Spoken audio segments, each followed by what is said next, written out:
ড্রাইভারের ভুল ধরিয়ে দিতে যদি তাকে অপমান করেন তাহলে ভুল কমবে নাকি সম্পর্ক খারাপ হওয়ার সম্ভাবনা আছে?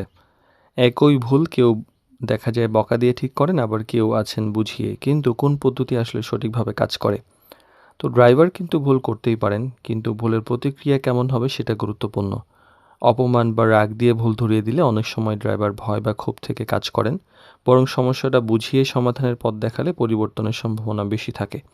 তো ড্রাইভার প্রয়োডার বিডির সচেতন গাড়ির মালিক বিষয়ক আলোচনায় ১২তম পর্বে আজকে কথা বলবো যে সমালোচনা নয় বরং ভুল কিভাবে ধরিয়ে দিলে বরং ভালো ফলাফল পাওয়া যায়। প্রথমত আসলে সবার সামনে নয় বরং ব্যক্তিগতভাবে বলুন। ড্রাইভার কোনো ভুল করলে অন্যদের সামনে অপমান না করে আলাদা করে কথা বলুন, যেমন সবার সামনে তুমি কিছু বুঝো না বা এই ধরনের বলার বদলে একান্তে বলেন যে এই জায়গায় সতর্ক হওয়া উচিত এবং সতর্ক হবা। এতে সংশোধনের সুযোগ থাকবে এবং আত্মসম্মানটা বজায় থাকে।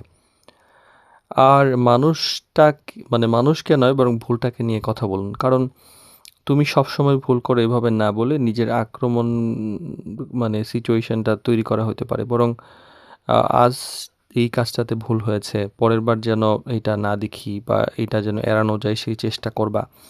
এতে কিন্তু মনোযোগটা ভালো থাকে। আর রাগের সময় সিদ্ধান্ত নেওয়া উচিত না।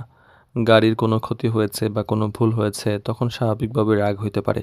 কিন্তু সেই মুহূর্তে চিৎকার বা কঠিন সিদ্ধান্ত নিয়ে আম আ না নিয়ে বরং যেটা করা উচিত নিজেকে শান্ত করা উচিত। তারপর বিষয়টাকে বুঝে তারপর সিদ্ধান্ত নিতে হবে। এতে কিন্তু ফলাফল বেশি কার্যকর হয়। আর ভুলের সঙ্গেও কিন্তু সমাধানটা বলতে হবে। শুধু এটা করা যাবে না, ওটা করা যাবে না বললে ড্রাইভার নাও বুঝতে পারে যে সঠিক কাজ কোনটা। বরং ভুলটি কেন হয়েছে, পরের বার কিভাবে করতে হবে, এই ২ টা পরিষ্কার করে বলতে হবে। এতে একই ভুল পুনরাবৃত্তির সম্ভাবনা কম থাকে। আর ভালো পরিবর্তন হলে তো প্রশংসা করা উচিত। যে ভুলটা করতেন সেটা যদি ঠিকভাবে হয়ে যায়, এরপরে আর না হয় তাহলে সেটাকে সাধুবাদ জানাতে হয়। একবার এটা ভালো করেছেন, এই যে ছোট একটা কৃতিত্ব এটাতে কিন্তু তার আগ্রহ, উৎসাহ বাড়তে পারে। আর ভুল ধরিয়ে দেওয়ার উদ্দেশ্য যে এমন না যে মানুষটাকে ছোট করা বা অপমান করা, বরং ভুলটা সংশোধন করা।